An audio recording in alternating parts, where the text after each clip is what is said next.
Manda- Pues muy bien.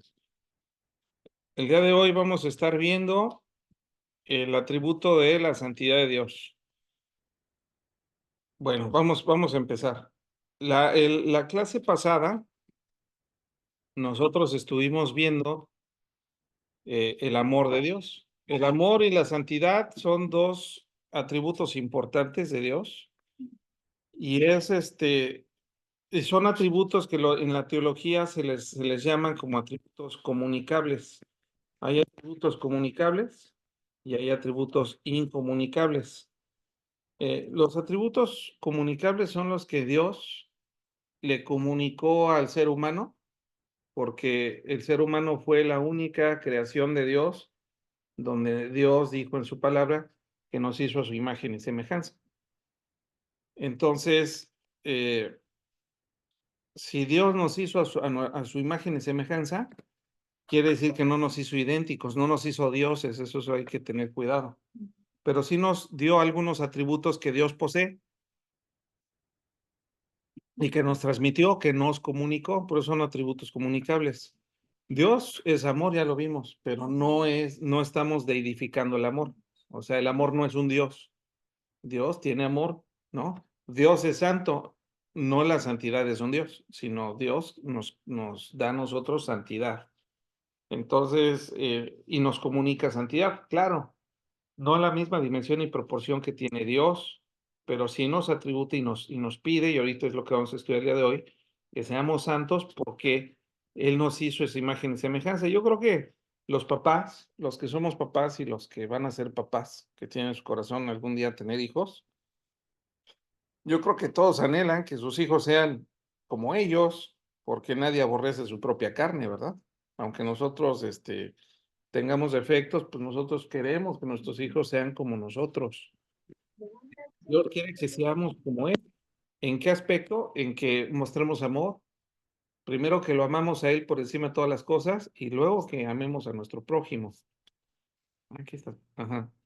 Este, también Dios quiere que seamos santos, super santos como Él, perfecto. Sí, bueno, ahí necesitamos la ayuda de Dios, pero Dios es un Dios que es santo y quiere que nosotros seamos santos.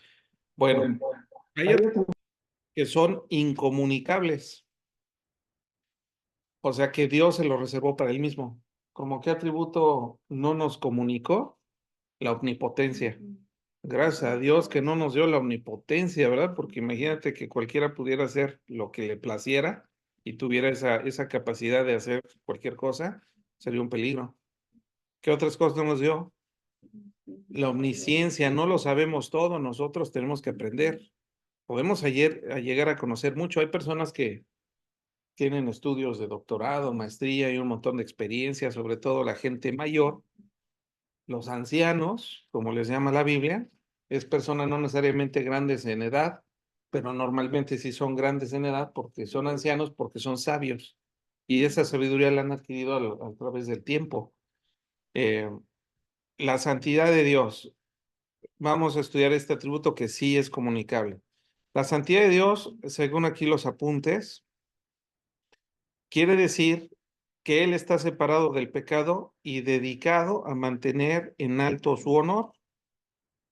Esta definición, dicen los apuntes, contiene tanto una cualidad relacional, o sea, una separación, y una cualidad moral, las separaciones del pecado o mal, y la devoción es al bien del honor o la gloria de Dios. Dios es omnipotente, puede hacer cualquier cosa. Dios puede pecar, bueno, pues Él va en contra de su naturaleza, ¿no? Por ejemplo, nosotros podríamos hacer muchas cosas, sí, pero nos va en contra de nuestra naturaleza. No es que no podamos, es que no queremos hacerlo, ni deseamos hacerlo. Una persona que no tiene dominio de sí mismo, pues es una persona que puede explotar, puede hacer cosas, ¿no? Que él no hace, pero Dios no es así.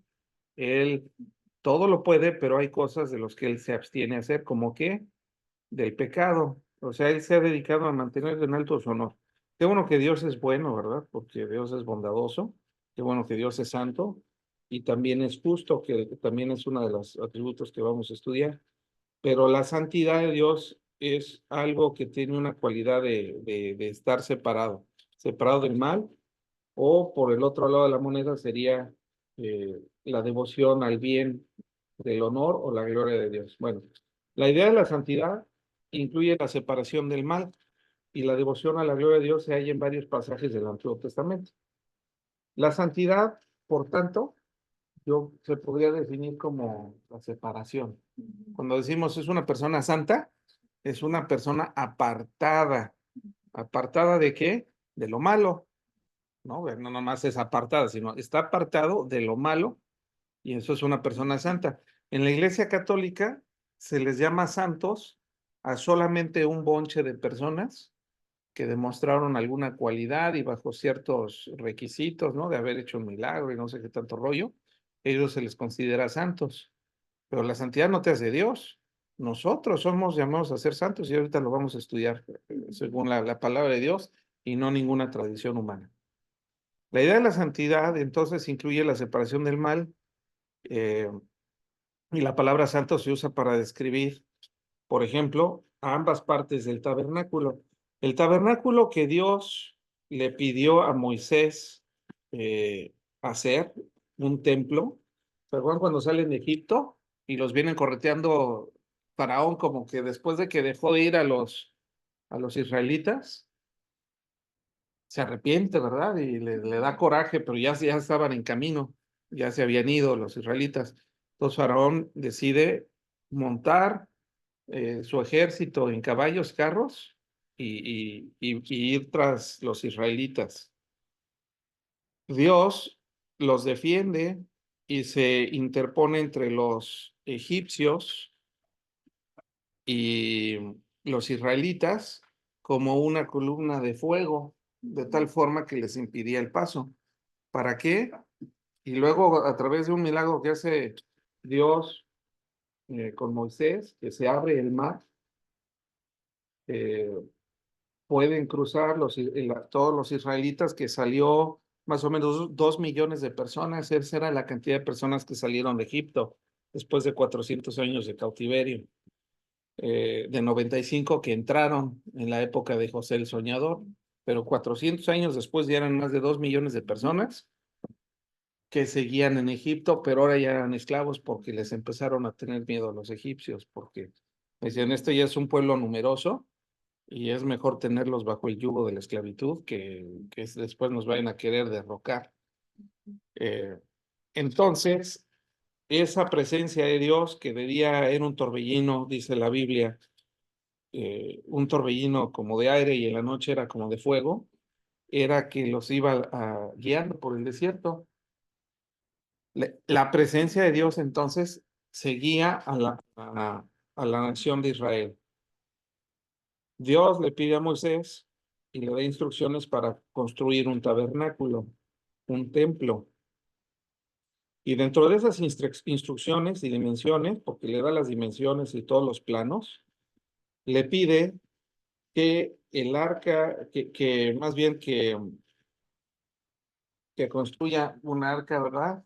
El arca de la alianza, que construya el templo. Como era portátil porque no estaban fijos en una parte, sino que Dios decidía en qué moverse. Acuérdense que estuvieron 40 años en el desierto a causa de la rebelión del mismo pueblo. No vamos a entrar en ese tema, pero aquí vemos en esta fotografía que les puse como el templo que Dios le pidió a Aarón, bueno, a Moisés, construir. eh, se le llama el templo de Aarón porque fue el primer templo, era una carpa, y hay una cortina, ahí se ve una cortina en medio de la sala. Esa cortina separaba el lugar santo del lugar santísimo. El lugar santísimo, ahí adentro estaba el arca del pacto, y era el lugar más separado del pecado y del mal, y más plenamente dedicado al servicio de Dios. Al lugar santísimo donde estaba el arca del pacto solamente podía pasar una vez al año el sacerdote, todos de la familia de Aarón, ¿verdad? Entonces esta cortina es la separación que Dios hace del lugar santísimo donde está su presencia y el lugar santo donde solamente el sacerdote podía entrar. ¿Y quién no podía entrar? Nadie más podía entrar, solamente el sacerdote podía entrar al templo y al lugar santísimo solamente una vez al año cuando tenía que ofrecer este eh, el culto, ¿verdad? Pero Dios establece una separación, un velo de separación, que después en el templo que construye Salomón, que ya no era una carpa, también existe esta separación. Pero bueno, estamos hablando del lugar santo y lugar santísimo, de esta separación. ¿Qué es lo que separa esta cortina? La santidad de Dios. Cuando Jesucristo muere en la cruz, una serie de eventos sobrenaturales empiezan a ocurrir. ¿Cómo habrán sido esos eventos sobrenaturales? Que los soldados romanos que crucificaron a Cristo estaban espantados. Primero se burlaban de él y le quisieron dar vinagre, ¿verdad? En una esponja, porque tenía sed a causa de la pérdida de sangre, del volumen de sangre de Jesús. Cuando una persona está desangrando, lo primero que pasa es que les da sed, porque el cuerpo necesita reponer agua. Entonces, primero se burlaban de Jesús, pero cuando muere Jesús y ven que hay oscuridad, una hora de oscuridad, como si fuera un eclipse, pero se queda una hora así, en oscuridad, en tinieblas, y después el velo se rasga y hay un gran terremoto. Este es el velo bueno, no este, ¿verdad? De la foto, porque era el templo, era un templo ya construido ya de madera, con baño de oro. Pero esta cortina que hace la separación del lugar santo al lugar santísimo se rasga por la mitad, ¿verdad? De abajo hacia arriba. Quiere decir que gracias al sacrificio de Jesucristo, la separación, ese velo intermedio que nos separaba de la presencia de Dios, ya no se necesita. Porque ahora a través del sacrificio que hizo Jesucristo, nosotros los que creemos en Él, somos santos delante de Dios en cuanto a que ya no tenemos pecado. El pecado, todas nuestras maldades, nuestras mentiras, nuestras lujurias y todas las cosas que hemos hecho mal, los robos, los malos pensamientos, las groserías y todas las cosas que hemos hecho mal, ya no son parte de nuestra naturaleza. Cristo, por eso vino y murió, para quitar ese velo, ese velo morado, y entonces acercarnos a la presencia de Dios, de tal forma que ahora todos nosotros, los cristianos, los que hemos creído en Jesucristo, en Cristo, tenemos acceso al lugar santísimo. No es que seamos santos en la práctica, sino posicionalmente a los ojos de Dios, somos santos porque ahora ve a Jesucristo y el sacrificio de Cristo en nosotros. Pero ciertamente todavía tenemos mucho que hacer. Yo todavía tengo muchas luchas con mi carácter. Yo creo que todos traemos muchos rollos y todavía seguimos siendo personas pecadoras, pero ahora que ya hemos creído en Jesucristo, nuestros pecados son quitados de tal forma que si llegamos a morir, un accidente, lo que sea, sabemos que ya no hay un velo intermedio que nos separe de Dios, sino que llegamos a su presencia. Pero vamos a seguir estudiando que no es suficiente esto. O sea, sí es suficiente para nuestra salvación, pero como les decía al principio del estudio, Dios quiere que sus hijos sean santos. Bueno, esta foto ilustra eh, el, el templo arónico y aquí viene en el Salmo 24, verso 3. ¿Quién puede subir al monte del Señor? ¿Quién puede estar en su lugar santo? La respuesta es, pues solamente alguien que sea igual de santo que Dios puede estar en la presencia de Dios. Dios no se puede mezclar, Él cuida su honor. Él no puede ser santo y estar con gandallas. Y la verdad es que todos los seres humanos lo somos pecadores. Bueno, continuamos con los apuntes. También en el Antiguo Testamento, Dios establece un... Hermano, hermano Pepe, Sí, dime. el, el templo era de una manera, bueno, decirle, pues quitapón, o sea, Sí, era móvil, era nómada. sí, sí. ¿sí? El primer templo, en el templo arónico, era portátil. De hecho, todas las casas eran portátiles porque andaban en el desierto y Dios los establecía en un lugar por un tiempo, podía ser un mes, podía ser un año, era la voluntad de Dios y de repente, y la nube estaba ahí, y de repente se movía y tenían que seguir esa nube, ¿no? Donde estaba la presencia de Dios. Pero sí, entonces todo era en carpas. Así estuvieron 40 años, viviendo en tiendas.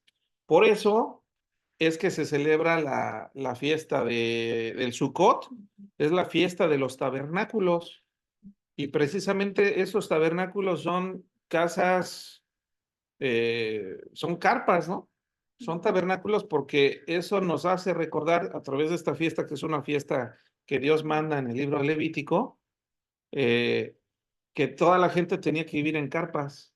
¿Por qué? Para recordar la liberación que hizo Dios a su nación de la esclavitud de Egipto, que es una figura del pecado. Y que luego hubo un proceso, ¿verdad? De estar viviendo en carpa en lo que llegaban a la tierra prometida.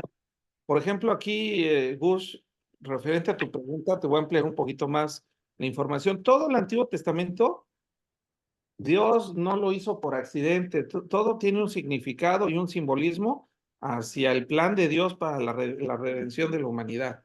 Por ejemplo, primero nos saca del pecado cuando nos convertimos. Después hay un proceso de santificación, porque desde que a Cristo y estás convencido que es Dios, hasta el momento y todo este proceso de crecimiento, digamos que andamos en el desierto, es un proceso que tenemos que ir aprendiendo a lo que a Dios le gusta, ¿no? Ir controlando nuestro carácter, nuestros arranques de ira, nuestra tentación a las riquezas o hacer las riquezas de manera equivocada o la tentación a fornicar o un montón de cosas de pecados, ¿no? Cada quien trae un talón de Aquiles, ¿no? A algunos no les cuesta trabajo dejar drogas o alcoholismo o el tabaco, y a otros sí, ¿no? Pero bueno, es diferente, pero todo esto es una antesala. ¿Cuál es la tierra prometida para nosotros? Ahorita, bueno, ya estamos, nosotros somos errantes porque sabemos que somos de Dios, que nuestro destino eterno es estar en la presencia de Dios, que habita en el cielo, pero que va a gobernar en el mundo cuando Cristo regrese por segunda vez. Por eso nosotros debemos estar conscientes que, por ejemplo, esta fiesta del Sukkot, la fiesta de los tabernáculos, es la única de las 7 fiestas que Dios estableció en el Antiguo Testamento, es la única que vamos a estar celebrando año tras año cuando Jesucristo esté gobernando este mundo. Porque es para que no se nos olvide y sobre todo las nuevas generaciones que no se olviden de dónde venimos y de dónde nos sacó Dios. Es una representación, es un recordatorio que Dios nos rescató y que estábamos errantes y que ahora gracias a Él y al plan de redentor que hizo a través del sacrificio de Jesucristo, es que ahora sabemos que tenemos ya una residencia permanente. Pero esta fiesta se celebra una vez al año. Bueno, más bien es una semana, pues son 8 días de fiesta. La fiesta de los tabernáculos no es un día, son 8 días, ¿no? Entonces, no sé si respondí a tu pregunta, Gus. Sí, sí, hermano, muchas gracias. Y es más, David, si quieren leer, ¿cuál es? En Primera de Samuel, no recuerdo en qué capítulo, más bien ya en Segunda de Samuel, que David está, eh, Segunda de Samuel, que David ya tiene a su hijo Salomón y Salomón empieza a gobernar. Salomón dice, pues yo cómo me voy a hacer una mega casa cuando el templo sigue siendo una carpa.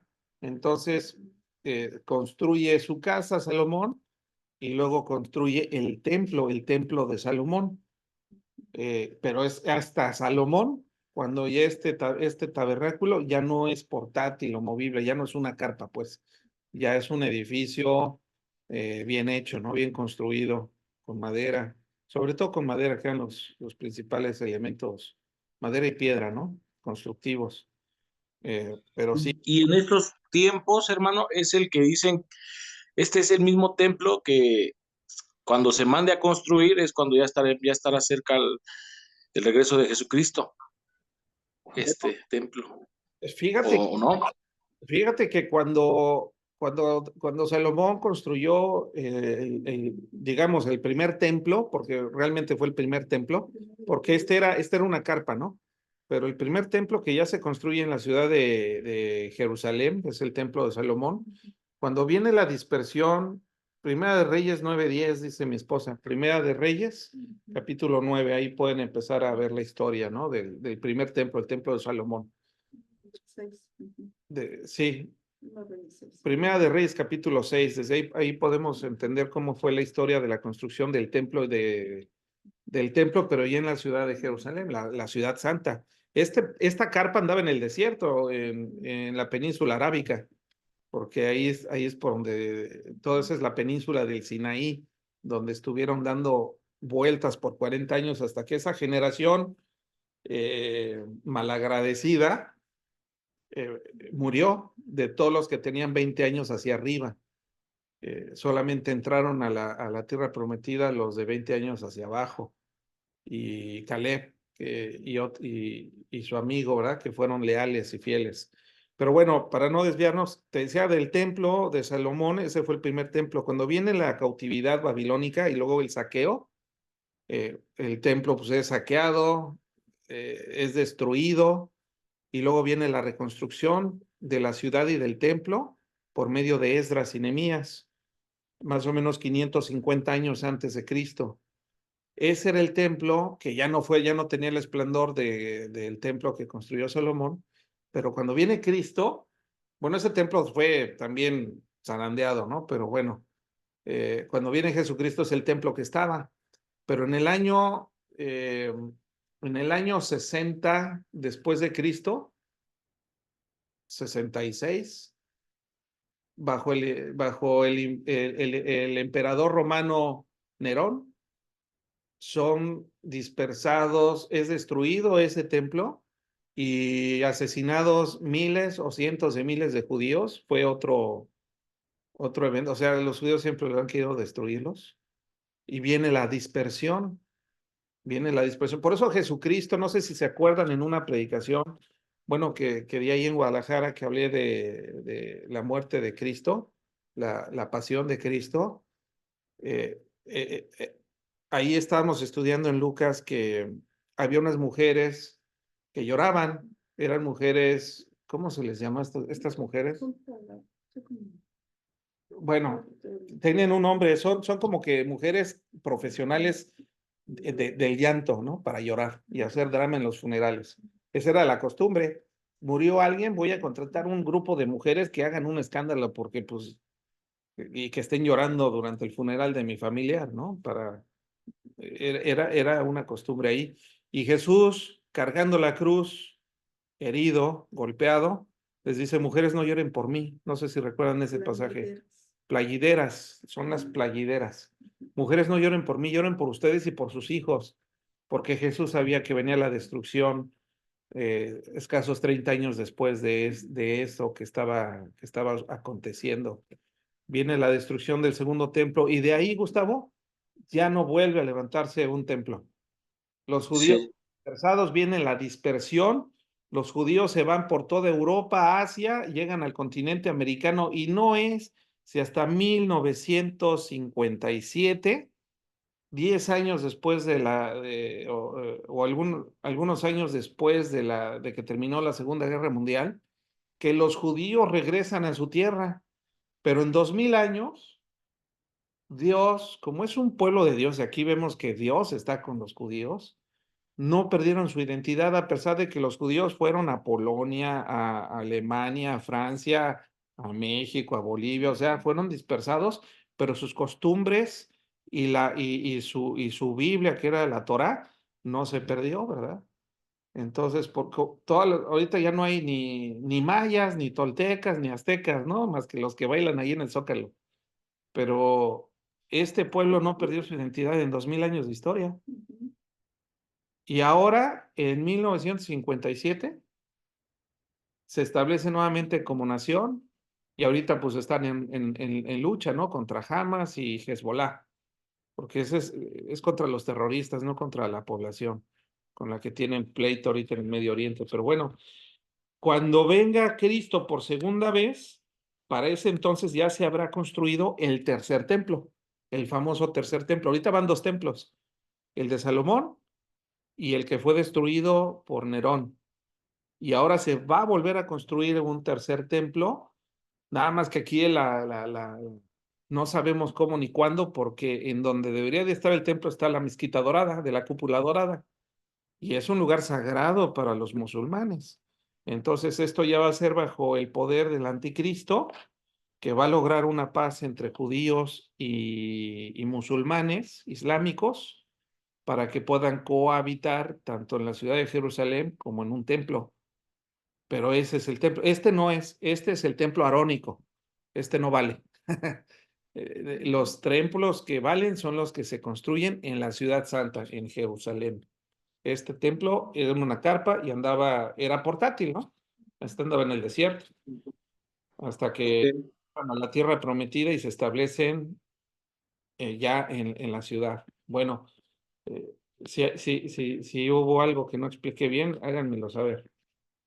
Pero bueno, Dios establece un día santo también, el Shabbat, porque dice Dios que Él construyó o creó todo en 6 días y en el sexto día fue formado el hombre.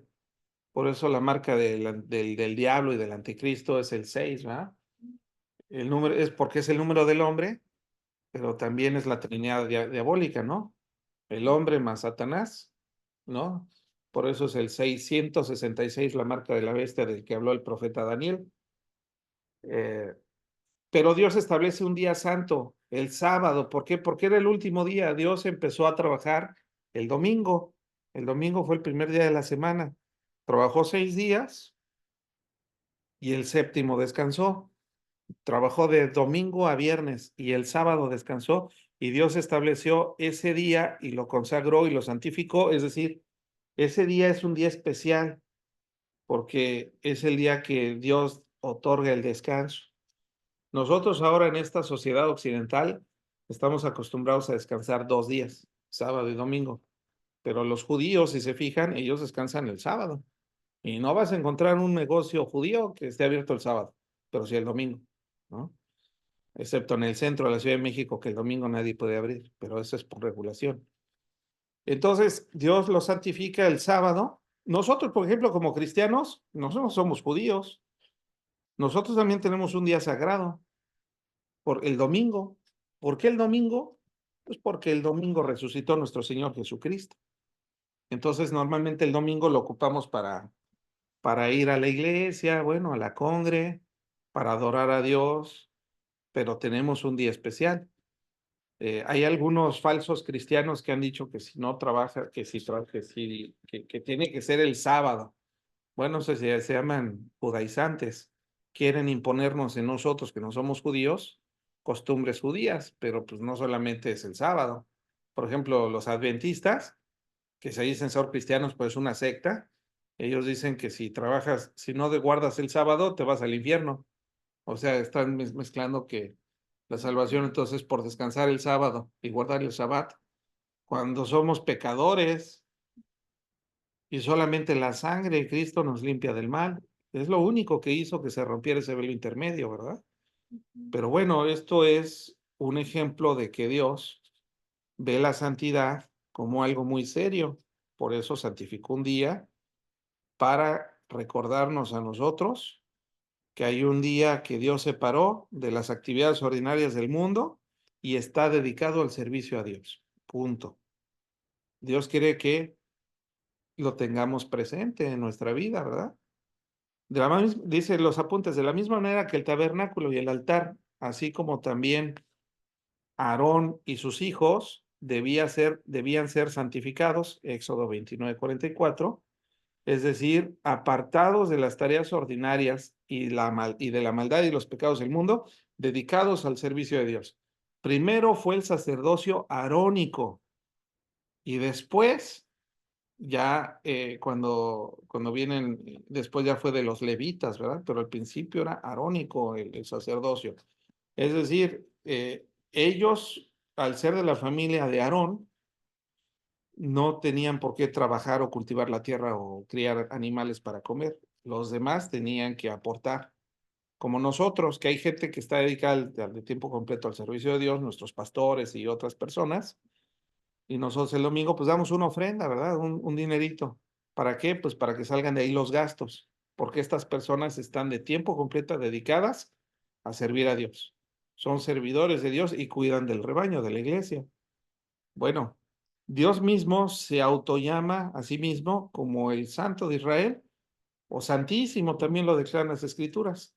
Ahí puse algunos versículos que hablan del Santo de Israel. Salmo 71, 22, Salmo 78, 41, Salmo 89, 18, Isaías 1, 4, Isaías 5, 19 y 5, 24. Los serafines alrededor del trono de Dios le llamaban a Dios. Los serafines son ángeles, pero de mayor jerarquía. Tienen 6 alas. La Biblia los describe en el libro de Isaías que con 2 de sus alas se tapan el rostro, con 2 de sus alas se tapan el cuerpo y las otras 2 pares de alas que tienen, con esas están, o sea, con esas están, pues sí, pues están ahí adorando a Dios. Dice, Santo, Santo es el Señor Todopoderoso y toda la tierra está llena de su gloria. Cuando vemos ahorita el mar, el océano, vemos las montañas, la nieve, vemos la gloria de Dios que lo llena todo, inclusive hasta en la vida salvaje. Los serafines no dicen que Dios es santo, sino que es 3 veces santo. Santo, santo y santo. O sea, por eso es el Santísimo, porque Dios es muy apartado y muy, muy lejos de lo que es, de lo que no le da gloria, ¿verdad? De lo que no le da honor. La santidad de Dios provee un patrón para que su pueblo lo imite. Fíjense cómo lo ordenó en Levítico 19, versos 1 y 2. Y aquí lo transcribí, dice, habló Jehová a Moisés, porque Moisés era un profeta, Dios hablaba a través de los profetas. Entonces Dios le dice a Moisés, habla a toda la congregación de los hijos de Israel que habían salido de Egipto y diles, santos seréis, porque soy yo Jehová vuestro Dios, porque santo soy yo Jehová vuestro Dios. Y en primera de Pedro 1, 15 y 16, el apóstol Pedro nos recuerda este pasaje de Levítico. Dice, sino como aquel que os llamó es santo, sed también vosotros santos en toda vuestra manera de vivir. Y ser santo significa que debemos de estar apartados. Por ahí alguien me decía o me dijo en alguna ocasión, pues es que a mí me gustaría que Dios así de repente como por arte de magia me quitara lo gandalla y los malos pensamientos y mis malas actitudes y fuera yo diferente. Bueno, no es así, porque Dios hubiera criado robots, ¿verdad? Dios nos hizo con una libertad de escoger y como hijos de Dios nosotros tenemos que aprender a ser cada día mejores. Aquí el problema de Levítico es que cuando Moisés le dice a todo el pueblo, fíjense, vamos a seguir leyendo aquí los apuntes que les preparé. Cuando Dios sacó a su pueblo de Egipto y los atrajo a sí mismo, les ordenó que obedecieran su voz y les dijo en Éxodo 19, de versos 4 al 6, vosotros visteis lo que hice a los egipcios, que los arrojó al fondo del mar, ¿verdad? Y cómo os tomé sobre alas de águilas y los he traído a mí. Ahora pues, si diereis oído a mi voz y guardareis mi pacto, vosotros seréis mi especial tesoro sobre todos los pueblos, porque mía es toda la tierra. Y vosotros me seréis un reino de sacerdotes y gente santa. Estas son las palabras que dirás a los hijos de Israel, ¿Y qué creen que hicieron todo cuando Moisés baja y ¿qué te dijo Dios? Pues me dijo que nosotros vamos a hacer un especial tesoro para él, diferente al resto de los pueblos que existen en la tierra. Pero dice que tenemos que ser gente santa, sacerdotes del Rey vivo, del Dios Altísimo y gente santa. Y todo el pueblo, aquí no lo puse en sus anotaciones, creo que no lo escribí, pero todo el pueblo contestó a una sola voz y dijo, sí, eso haremos. Y fue verdad. Fue puro chorizo, es como cuando te emocionas y por ese ánimo dices, ay, sí, sí, sí, ya no vuelvo a hacer esto. Pasa un tiempo y sobres, ¿no? Ya estás haciendo lo de lo que dijiste que no ibas a hacer. Se fueron de boca. El problema es que no se fueron de boca a esta generación, sino todas las generaciones, conforme se iban muriendo la generación que estuvo con Moisés y venían los hijos, los nietos, los bisnietos, los tataranietos, cada generación se iba apartando y se iba olvidando más de Dios, de tal punto que se empezaron, eran igual o peor que las naciones perversas en aquel tiempo. Dios se dio cuenta que el hombre por sí mismo no iba a poder lograrlo y de un nuevo plan que nos reveló con varios profetas, pero a mí me gusta mucho Jeremías 31, donde Dios dice que Él va a establecer un nuevo pacto y este pacto ya no iba a depender de nosotros, iba a ser un pacto incondicional donde Dios nos iba a redimir del pecado, de la maldad, nos iba a hacer salvos, ¿verdad? Por su gracia y por su bondad, pero Él iba a hacer un nuevo pacto y entonces vino Jesucristo a cumplir ese nuevo pacto. Jesucristo es el Cordero de Dios porque dio su vida y fue inmolado, inmolado es sacrificado y derramó su vida en esa cruz para recibir en sí mismo el pecado que nosotros merecíamos, porque no pudimos ser santos como Dios se lo pidió a Moisés que le dijera al pueblo. Bueno, los creyentes del nuevo pacto, nosotros ya vimos que somos santos porque hemos creído en el sacrificio de Jesucristo. Dice, la santidad sin la cual, si no somos santos, no vamos a poder ver a Dios, pero damos gracias a Jesucristo que por medio del sacrificio somos santos. O sea, aquí tenemos a San Daniel, San Toño, San José, Santa Victoria, Santa Nora, ¿no? O sea, somos santos, Dios nos ve como santos, pero ahora necesitamos comportarnos como santos, que eso es ahora lo difícil, ¿no? Eh, y saber que Dios nos aplica, dice que Dios nos aplica disciplina como un niño. Tú quieres un niño, tienes un hijo chiquito y quieres que se porte bien, pues lo tienes que disciplinar. Y a veces es un regaño y a veces es una nalgadita, ¿verdad? Pero lo de que lo disciplinas, lo disciplinas. O un pellizquito en la pompita, para que no lastimarlo. Nada más es disciplinarlo, no sacrificarlo, aunque a veces dan ganas. Pero dice aquí que Pablo dice, anima a los creyentes a separarse de la influencia dominante que produce la asociación estrecha con los que no corren. Fíjense que lo que dice aquí el apóstol Pablo, como lo escribió en 2 Corintios, capítulo 6, versos 14 al 18. No os unáis en yugo desigual con los incrédulos. Lo mismo que le pidió Dios a la nación de Israel, no se mezclen con los pueblos que habitan en la tierra que fluye leche y miel, la cual Dios les prometió a sus padres. No se mezclen con los moabitas, con los edomitas. No se me, ¿Por qué? Porque eran gente perversa, sin temor de Dios. Pero, y aquí, como cristianos, nos dice el apóstol Pablo, no se unan ustedes tampoco con desigual, con gente incrédula. ¿Vas a hacer negocios? Procura que sea con alguien temeroso de Dios, para que no te salga con sus, con sus cosas, ¿no? Te enamoraste, enamórate de una persona que comparta tu fe, ¿no? Que es una persona de fe. ¿Por qué? Dice aquí el apóstol Pablo, nos dice el por qué. ¿Qué compañerismo tiene la justicia con la injusticia? ¿Y qué comunión la luz con las tinieblas? ¿Y qué concordia Cristo con Belial, que es un demonio, ¿verdad? Uno de los dioses que adoraban mucho en la época en aquella época antigua, ¿no? ¿O qué parte el creyente con el incrédulo? ¿Y qué acuerdo hay entre el templo de Dios y los ídolos? Porque vosotros, o sea, ustedes, son el templo del Dios viviente. Como Dios dijo, habitaré y andaré entre ellos y seré su Dios, y ellos serán mi pueblo. Por lo cual, salgan de en medio de ellos y apártense, o sea, sean santos, dice el Señor, y no toquen lo inmundo. Y yo los recibiré y seré para ustedes por padre, y ustedes me serán hijos e hijas, dice el Señor Todopoderoso. Esto ya lo dijo el apóstol Pablo. Esto ya es para nosotros.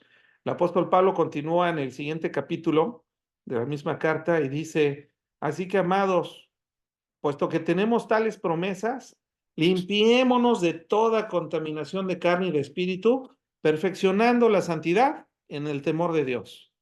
Aquí dice limpiémonos, o sea, no nos está diciendo ya, ahorita, ya, mañana ya tienes que ser un San Crisóstomo.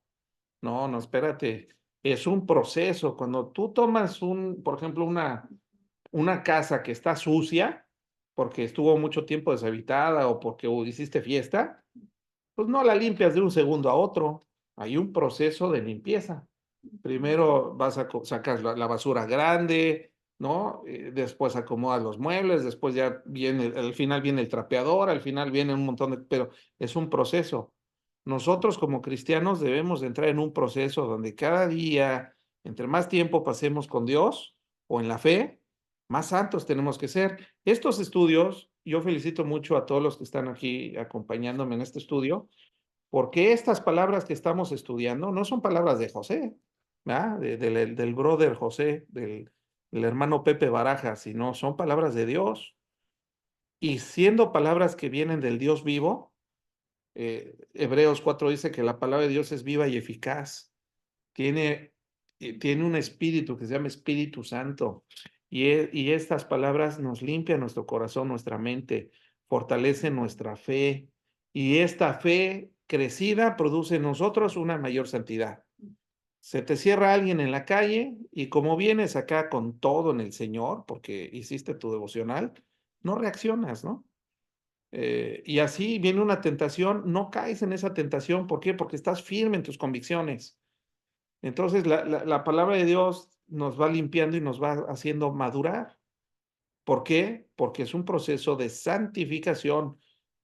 Cuando llegamos a la fe éramos una forma, pero entre más tiempo pasamos en la fe y entre más estudiamos, más fuertes y más parecidos a Dios somos. Personas maduras, adultas en la fe, santos, apartados. Bueno, Efesios 2, también el apóstol Pablo escribió que somos templo del Espíritu Santo. Dice, en quien todo el edificio, bien coordinado, va creciendo para ser un templo santo en el Señor. Va creciendo, creciendo es el verbo conjugado en presente continuo, que significa que estamos en una constante crecimiento, ¿no? O sea, vamos mejorando, vamos creciendo. ¿Para qué? Para llegar a ser un templo como cristianos y parte de la iglesia, una iglesia santa, ¿verdad? La obra, dice sus apuntes, y la obra presente de Cristo por la iglesia es para hacerla santa y para presentársela a sí mismo como una iglesia radiante, santa, intachable. Y el texto dice así, Efesios 5, 26 y 27.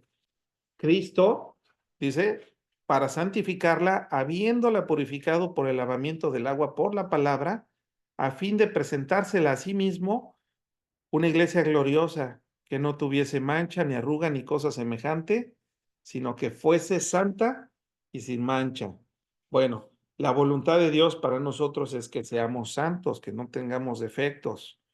¿En cuánto tiempo? Bueno, tenemos de aquí a que Dios nos lleve a su presencia para llegar a ser lo más santos y lo más parecidos a Jesucristo, porque Él es nuestro modelo. Dios es invisible, Dios es espíritu. Eso también es uno de sus atributos, ¿no? Pero Cristo es Dios en la figura de hombre. El Dios invisible se hizo visible y se hizo hombre. y vivió como uno de nosotros y comió y se cansaba y sudaba porque se hizo hombre. Entonces, pero un hombre santo. Él, Jesucristo, es nuestro modelo a seguir. Por eso, hablando de la segunda venida de Jesucristo, cuando Él venga a este mundo por segunda vez,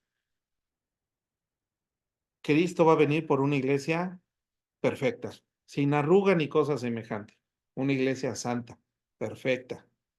Y se va a casar con nosotros y vamos a hacer un matrimonio. Y Dios dice que el matrimonio es para toda la vida. Y Dios no se va a divorciar de su iglesia, pero nos está santificando. ¿Por qué? Porque Él se merece lo mejor. Y Dios se va a casar con una iglesia gloriosa. Y les puse aquí con negritas y entre signos de exclamación. No solo los individuos, sino toda la iglesia, es decir, todos los que amamos a Cristo en todo el mundo, en toda la época de Cristo para acá, debemos y estamos obligados a crecer en santidad. Todos los que estamos vivos ahorita estamos obligados a ser mejores cristianos. Bueno, Zacarías profetizó el día de lo que hablábamos, donde toda la tierra será consagrada a Dios. Qué bonito, ¿verdad?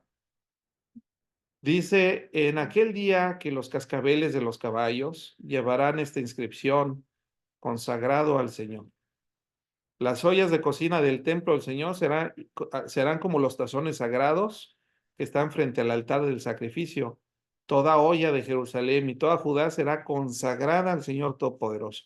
Y las palabras que están así en la traducción de Reina y Valera, Zacarías 14, 20 al 21, dice, en aquel día estará grabado sobre las campanillas de los caballos y en mayúsculas dice, santidad a Jehová. Y las ollas de la casa de Jehová serán como los tazones del altar, y toda olla en Jerusalén y Judá será consagrada a Jehová de los ejércitos. Y todos los que se sacrificaren vendrán y tomarán de ellas y cocerán en ellas. Y no habrá en aquel día más mercader en la casa de Jehová de los ejércitos. ¿Por qué? Porque Dios va a limpiar este mundo. Toda la gente perversa, toda la gente que no quiere entender, toda la gente que cree que se puede burlar de Dios, será quitada, porque Dios va a separar a las personas que lo amaron y que creyeron en el sacrificio de Cristo del resto de la humanidad. Y dice también la palabra que amplia que amplia es la puerta que lleva a la perdición y estrecha es solamente aquella puerta por la que algunos van a pasar. Porque Dios no quiere volumen, Dios quiere calidad. Si somos cristianos, estamos obligados a crecer en santidad. Cuando llegan a consejería con mi esposo, conmigo, lo primero que les preguntamos, o de las primeras cosas que les preguntamos es, oye, ¿y eres cristiano? Digo, porque la consejería bíblica es para gente que ama a Dios y que conoce, al menos entregó ya su vida a Él. Pero si no es cristiano, mira, pues el problema que traiga, lo primero que tenemos que tratar es que se convierta a Dios, que le caiga el 20, que entregue su fe y que ponga su fe en Cristo. Y después ya podemos entrar a sus problemas, ¿verdad? El problema que sea. Pero una persona que llega con nosotros y me dice, no, sí soy cristiano. ¿Desde cuándo, hermano? No, pues tengo como 20 años viniendo aquí a la iglesia. ¿Y cuál es tu problema? Pues que tengo como 20 años que todos los fines de semana llego borracho. Oye, pues, ¿cómo? O sea, ¿de veras? ¿Desde hace 20 años vienes a la iglesia y te crees cristiano y 20 años tienes con este vicio? Yo dudo, yo no tengo ojos, ¿verdad? De rayos X. Yo no sé si el Espíritu Santo habita en esa persona, pero está dando todas las señales de que no es una persona, realmente que haya vuelto a nacer, como le dijo Jesús a Nicodemo. Yo no veo que sea una persona regenerada en su espíritu por la obra del Espíritu Santo. Probablemente lo que necesitamos cuando tenemos dudas como consejeros es predicarle el Evangelio, sacar la Biblia y abrírselas y explicárselas como lo hacemos aquí en los estudios, para que la persona realmente pueda entender el plan de Dios y pueda entonces, por medio del Espíritu Santo, que su espíritu sea cambiado, ¿verdad? Regenerado, que nazca de nuevo. Es importante entonces que si nos llamamos ser cristianos, veamos y estemos supervisando cada cierto tiempo cómo va ese crecimiento de nuestra santidad. Vamos a suponer, aquí está mi hija Andrea enfrente de mí. Ella llegó un tiempo que le gustaba, quería ser granjera, no sé qué quería hacer. Pero sembrabas, ¿no, hija? Sembrabas semillas de verduras, como que querías poner una hortaliza propia. ¿Qué hacías? De hecho, lo hiciste en casa de tu abuelita. Cada semana ibas a ver cómo iba, ¿no? El crecimiento. Si ya había brotado los tallitos, si estaba húmeda la tierra. O sea, ibas y supervisabas ese trabajo. Como cristianos, y me agarro de este ejemplo, tenemos que estar viendo periódicamente que seamos mejores personas. Nos autoexaminamos, no necesitamos que alguien nos lo diga, nosotros lo sabemos. Y nosotros sabemos, oye, ¿qué crees? Este, ya no digo ni una grosería, aunque el otro día me machuqué y mira, ni una maldición dije. Bueno, pues ya es ganancia, ¿no? Pues sigues haciendo cosas raras, sigues haciendo cosas indebidas, sigues copiando los exámenes, ¿no? Bueno, pero Dios, pero estoy en proceso, ¿no? Bueno, pero al menos se ve que va mejorando. Y ya después, oye, ¿qué crees? Saqué el examen y tenía yo un acordeón y no lo saqué. No lo saqué ¿y qué crees? Me fue bien en el examen. Bueno, eso ahí se nota que hay un esfuerzo, porque se requiere un esfuerzo, ¿no? Esto no es magia. Se requiere de poner de nuestra parte para ir siendo mejores cristianos, cada vez más santos. ¿Por qué? Porque si no alcanzamos un nivel de santidad, no es que perdamos la salvación, ¿verdad? Porque eso es mérito de Cristo, sino que somos unos cristianos chafas. Y Dios, pues algunos de las personas, ¿va? Pues los va a tener más cerca, como yo les digo ahí, ¿no? A otros los va a dejar en la puerta. A ver, sí, bienvenido al cielo. Tu chamba va a ser cuidar el portón, como a los edecanes que luego, bueno, decimos de broma, ¿no? Te tocó estar en la puerta, ¿no? Y es la posición más cansada y más alejada, y luego no oyes bien, ¿no? Porque está, bueno, pues sí, o sea, yo creo que Dios es digno de nuestro mejor esfuerzo. Y Dios ve el corazón, ¿no? A lo mejor, pero si Dios ve que no te estás esforzando, bueno, pues menos coronas vas a ganar, pero aunque la salvación la tenemos, pero yo creo que como papás, mi esposa y yo queremos que todos nuestros hijos logren, logren tener una estabilidad emocional en sus vidas. Ya no se diga la material, ¿no? Sino que sean personas emocionalmente estables. Y lo que Dios quiere para nosotros es que seamos personas llenas de amor como Él y de santidad como Él. Hasta aquí, hermanos, vamos a dejar el estudio. Eh, ya terminé de dar el estudio, voy a detener la grabación. Y les agradezco mucho a todos ustedes por haberse firmado y voy a dejar abierto el micrófono si alguien quiere hacer algún otro comentario, alguna otra aportación.